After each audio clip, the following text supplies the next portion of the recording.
আসসালামু আলাইকুম রহমতুল্লাহ। আবারও চলে আসলাম ছোট্ট একটি ভিডিও নিয়ে হাসানাকের পক্ষ থেকে। যারা দেশ ও দেশের বাইরে থেকে আমার ছোট্ট ভিডিওটি দেখছেন তাদের সবাইকে জানাই শুভেচ্ছা অভিনন্দন। তো আজকে গরুকে কিভাবে দানাদার মিশ্রণ খাওয়াইতে হয় এটার একটা ভিডিও দেখাবো।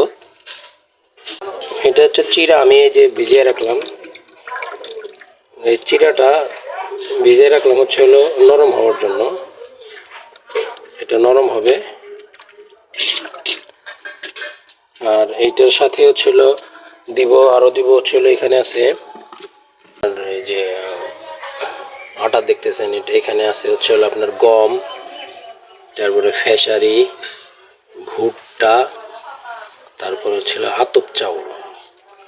এখন এইটা আমি 1 কেজি পরিমাণ দিব। এখানে দিছি 250 গ্রামের মতো হচ্ছিল চিড়া। আর এখানে দিব হচ্ছিল 4-5টা আইটেমের যে মিশ্রণ আছে এইটা।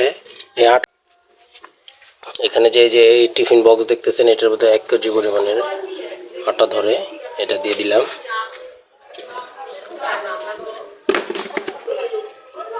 এটা খুব গুরুত্বপূর্ণ একটা আটা। এখানে আপনার যে পরিমাণের উপাদান আছে আমি যেটা বললাম, খেসারি ভাঙা আছে, গম ভাঙা আছে, তারপর হচ্ছে ভুট্টা, চাউল, আর একটা আপনাদের এদিকে যে জব বলে, যেটা দিয়ে যে আপনার বানায়, যেমন হরলিক্স বানায়, যেটাকে পায়রা, আমরা আমাদের এখানে আমাদের দেশ গ্রামে এটাকে পায়রা বলে, পায়রা আছে। তারপরে আতপ চাউল আছে, যেটা বললাম আবলা চাল ওইটা আছে। 4-5টা আইটেম আছে। আর এখানে আছে চিড়া। তো এর সাথে আমি যখন এটা মিক্স করব, এর সাথে দিব হচ্ছিল এখানে আছে হলো যে জিঙ্ক, স্কয়ার কোম্পানির জিঙ্ক আছে। জিঙ্কটা আমি মিশাবো।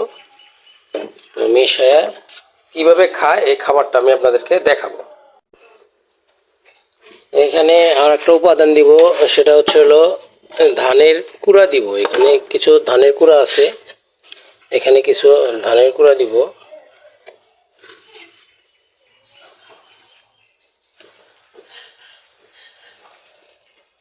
এখানে ধানের কুড়া দিব হলো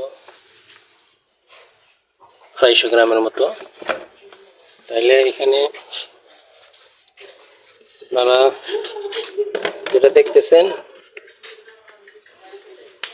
এখানে এটা দিয়ে আমি মিক্স করে দিব।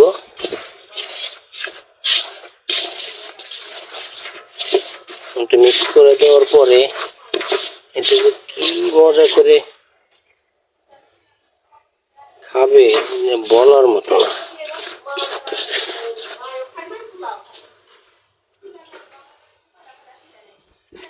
তাহলে এখানে চিড়াটা ভিজাইছে, যে চিড়া ফুলে গেছে, দেখছেন চিড়া ফুলে গেছে। এই চিড়াটা এটার মধ্যে ঢেলে দিব, চিড়ার মধ্যে মানে খাবার আছে। এখানে খাবার আছে হলো 2 কেজি, প্রায় 2 কেজির মতো খাবার আছে। 2 কেজি খাবারের মধ্যে দেখি কয় লিটার পানি লাগে। এই যে লাল মগটা দেখতেছেন, এটা 2 লিটারের একটা মগ পট। এটা 2 লিটার করে পানি আটে। 2 লিটার দিলাম পানি, দেখি কোন পর্যন্ত হয়। পানি আর একটু ছিল, চিড়ার সাথে ছিল। চিড়ার সাথে দিয়েছিলাম হলো 1 লিটারের মতো। তাহলে 2 লিটার আর 1 লিটার, 3 লিটার। এখানে দিলাম হলো লবণ।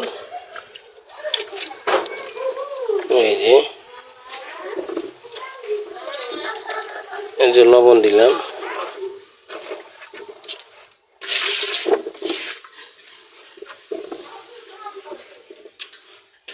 এখন 5টা 5:30 বাজে। এই সময় আমি দানাদার খাবারটা দিয়ে দিব। আসলে দেখি কিভাবে খায়।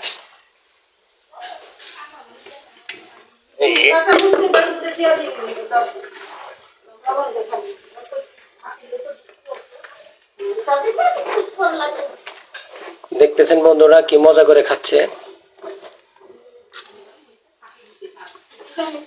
অনেকেই গরু মোটা তাজা করতে গেলে দেখা যায় ফিট, তারপরে পোলট্রির খাবার এগুলা খাওয়ায়।